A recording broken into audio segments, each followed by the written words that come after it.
Yes, hivi bwana, unafahamu kwamba watu wengi sana wamepitia changamoto hii ya kupata mhalili au mtoa huduma wa video na picha, lakini akawapatia matokeo ambayo hawakuridhika nayo. Na changamoto hii bwana inatokea sana wakati ambapo umepata shughuli, unategemea kupata shughuli, lakini bado hujajiuliza nitapataje mtu ambaye atanipatia matukio ambayo nitayahitaji atakaa katika ubora wake.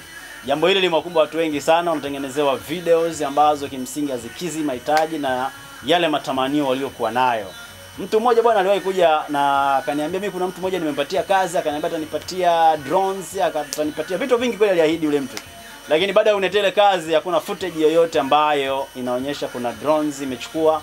Sasa hizi ni changamoto, ndio maana leo bwana DVP Studio tunakuletea mambo matatu ya kuzingatia, hasa pale ambapo unahitaji mtoa huduma wa video pamoja na picha.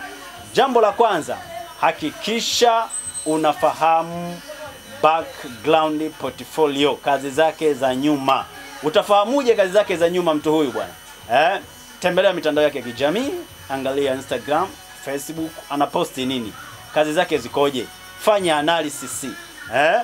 Ukishaangalia bwana, hizi kazi nikiangalia jamaa anajitahidi, lakini pia angalia ni muda gani huyo mtu anafanya hizi kazi, basi kutokana na hiyo background unaweza pia ukaamua kufanya maamuzi ya kumpatia kazi. Lakini pia jambo lingine, angalia kama kuna kazi ambazo amewahi kuzifanya katika mazingira uliyopo. Kama kuna kazi bwana amewahi kuzifanya katika mazingira uliyopo, ni muhimu sana pia. Angalia kazi zile alizozifanya, linganisha na kazi ambazo unahitaji ufanyiwe. Hii itakusaidia sana kufahamu na kujua ni mtu gani ambaye atanipatia kile kitu ninachokihitaji. Kwa nini? Kwa sababu changamoto kubwa bwana katika hili, watu wengi wanaingia asasa, kuna kamati hizi zinatengenezwa na wakati mwingine hamna mtaalamu wa mambo haya ya digital, sawa? Inatokea kuna watu kati pale kwa jina maarufu kama mawinga. Wapo bwana mpaka kwenye hizi kazi. Mtu anaomba kazi kwa bei ya chini kabisa, mwisho wa siku anakutengenezea kazi ambayo hailingani na ile hadhi ambayo ulikuwa unahitaji. Kwa ni muhimu sana kufahamu jambo hili la kujua background portfolio. Fahamu kazi zake za nyuma zipoje. Lakini jambo la pili la kuzingatia sana, muhimu, angalia utaalamu wa huyo mtu au ile kampuni unalolipatia kazi. Jambo hili ni msingi sana kufahamu, kwa sababu hizi kazi zinahitaji utaalamu pia. Ni mambo yanayohitaji utaalamu. Bila utaalamu kazi yako itaenda ambavyo sivyo.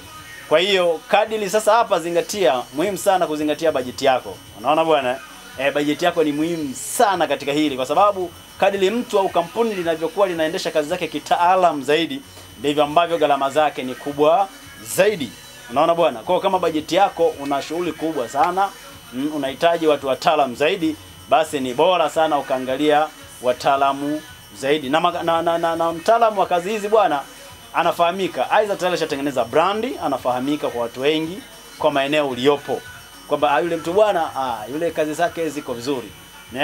Ndio hivyo tena unaweza kutembelea mitandao yake ya kijamii kuangalia namna ya ubora na utaalamu wake wa kazi.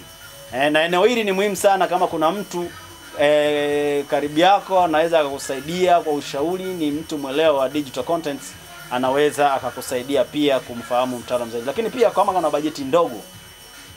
bajeti ndogo, bwana tazama, kuna wataalamu ambao bado wako level za chini wanajitafuta, anaweza kupatia matokeo ambayo ni bora zaidi kulingana na bajeti yako ndogo. Kwa hiyo zingatia sana mambo haya.